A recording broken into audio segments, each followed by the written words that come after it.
صراط جنت کو سبسکرائب کریں۔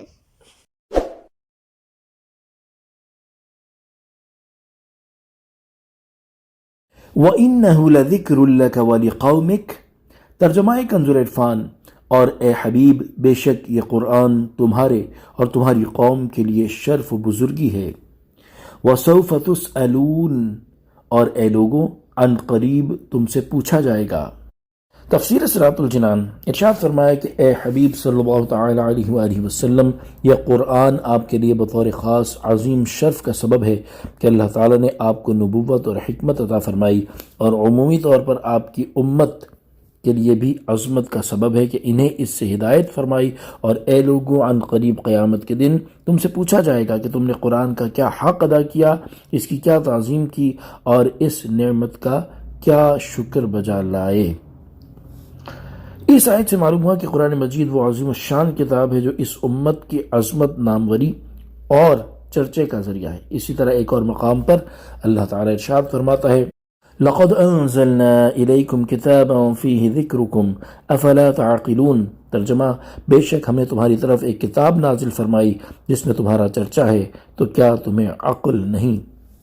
اس کے ذریعے عظمت و ناموری اسی صورت میں حاصل ہو سکتی ہے جبکہ اس کے احکام اور اس کی تعلیمات پر عمل کیا جائے۔ اگر تاریخ پر غور کیا جائے تو یہ حقیقت روشن دن سے بھی زیادہ واضح نظر آئے گی کہ دین اسلام کے ابتدائی سالوں میں مسلمانوں کو دنیا میں جو عظمت ملی، دنیا جہاں میں ان کا سکہ چلا اور دبدبا بیٹھا، اور ہر طرف ان کی نیک نامی کا جو چرچا ہوا، اس کا بنیادی سبب قرآن مجید سے والہانہ وابستگی، اس کے احکامات اور تعلیمات کو اپنی جان سے زیادہ عزیز سمجھنا، اور مشکل ترین حالات میں بھی ان پر عمل پیرا رہنا تھا۔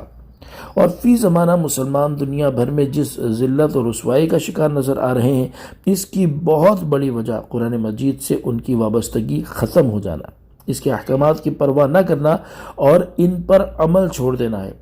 بلکہ قرآن کریم سے ان کی دوری کا حال یہ ہے کہ مسلمانوں کی ایک تعداد کو قرآن مجید کے دیے ہوئے احکامات اور اس کی روشن تعلیمات کی خبر تک نہیں ہے، حتیٰ کہ صرف قرآن مجید کا عربی متن پڑھنے کو کہا جائے تو وہ تک انہیں صحیح پڑھنا نہیں آتا۔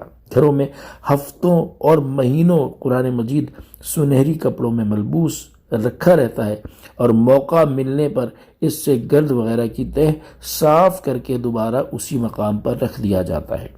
اے کاش درس قرآن ہم نے نہ بھلایا ہوتا، یہ زمانہ نہ زمانے نے دکھایا ہوتا۔ دیکھے ہیں یہ دن اپنی ہی غفلت کی بدولت، شکوہ ہے زمانے کا نہ قسمت سے گلا ہے۔ فریاد ہے اے کشتی امت کے نگہباں، بیڑا یہ تباہی کے قریب آن لگا ہے۔ اس آیت مبارکہ کو سامنے رکھتے ہوئے ہر مسلمان کو چاہیے کہ وہ اپنی حالت پر غور کر لے کہ اس نے قرآن مجید کا کتنا حق ادا کیا، قرآن کی کیا تعظیم کی، اس نعمت کا کتنا شکر بجا لایا، اور اس کے احکامات اور تعلیمات پر کس قدر عمل کیا۔ وَاسْأَلْ مَنْ أَرْسَلْنَا مِنْ قَبْلِكَ مِنْ رُسُلِنَا أَجْعَلْنَا مِنْ دُونِ الرَّحْمَنِ آلِهَةً يُعْبَدُونَ ترجمہ کنز العرفان۔ اور جو ہم نے تم سے پہلے اپنے رسول بھیجے ان سے پوچھو کہ کیا ہم نے رحمان کے سوا کچھ اور معبود مقرر کیے ہیں جن کی عبادت کی جائے۔ تفسیر صراط الجنان۔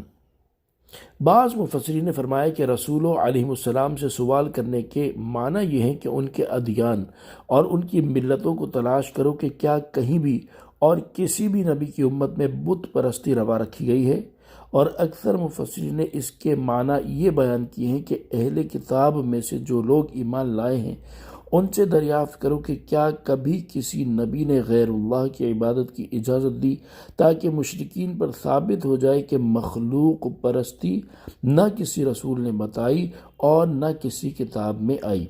اس میں کوئی شک ہی نہیں کہ تمام انبیاء کرام علیہم السلام توحید کی دعوت دینے آئے اور سب نے مخلوق پرستی کی ممانعت فرمائی، اور تمام انبیاء کرام علیہم السلام کے توحید کی دعوت دیتے رہنے کے بارے میں اللہ تعالیٰ ارشاد فرماتا ہے، ترجمہ، اور بے شک ہر امت میں ہم نے ایک رسول بھیجا کہ اے لوگوں، اللہ کی عبادت کرو اور شیطان سے بچو۔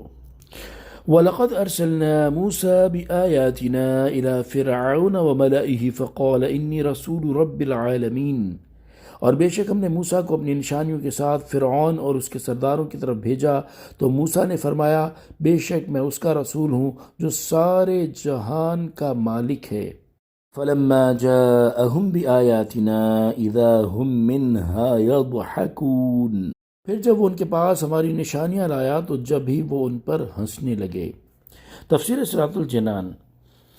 اس مقام پر حضرت موسیٰ علیہ السلام کا واقعہ دوبارہ بیان کرنے سے مقصود کفار قریش کی گفتگو کی وجہ سے پہنچنے والی تکلیف پر تاجدار رسالت صلی اللہ تعالی علیہ وآلہ وسلم کو تسلی دینا ہے کہ آپ کے ساتھ آپ کی قوم نے جیسا سلوک کیا کہ مال کی کمی اور معاشرے میں ان کی نظر میں مقام نہ ہونے پر آڑ دلایا، ویسا سلوک حضرت موسیٰ اور حضرت عیسیٰ علیہ السلام کی قوم نے بھی ان کے ساتھ کیا تھا۔ انبیاء کرام علیہ السلام کے ساتھ کفار کی یہ روش کوئی آج کی نہیں بلکہ بہت پرانی ہے۔ چنانچہ اس آیت اور اس کے بعد والی آیت کا خلاصہ یہ ہے کہ اللہ تعالیٰ نے حضرت موسیٰ علیہ السلام کو اپنی نشانیوں کے ساتھ فرعون اور اس کے سرداروں کی طرف بھیجا تاکہ آپ انہیں اللہ تعالیٰ کی وحدانیت کا اقرار کرنے اور صرف اسی کی عبادت کرنے کی دعوت دیں۔ جب حضرت موسیٰ علیہ السلام ان کے پاس پہنچے تو فرمایا بے شک میں اس کا رسول ہوں جو سارے جہان کا مالک ہے۔ آپ علیہ السلام کی بات سن کر انہوں نے مطالبہ کیا کہ ہمیں کوئی ایسی نشانی دکھائیں جس سے یہ ثابت ہو جائے کہ آپ واقعی اللہ تعالیٰ کے رسول ہیں۔ جب حضرت موسیٰ علیہ السلام نے عصا اور ید بیضا ایسی وہ نشانیاں دکھائیں جو آپ کی رسالت پر دلالت کرتی تھیں تو وہ ان نشانیوں میں غور و فکر کرنے کی بجائے الٹا ہنسنے اور مذاق اڑانے لگ گئے اور انہیں جادو بتانے لگے۔ صلو علی الحبیب صلی اللہ تعالی علی محمد صلی اللہ تعالی علیہ وآلہ وسلم۔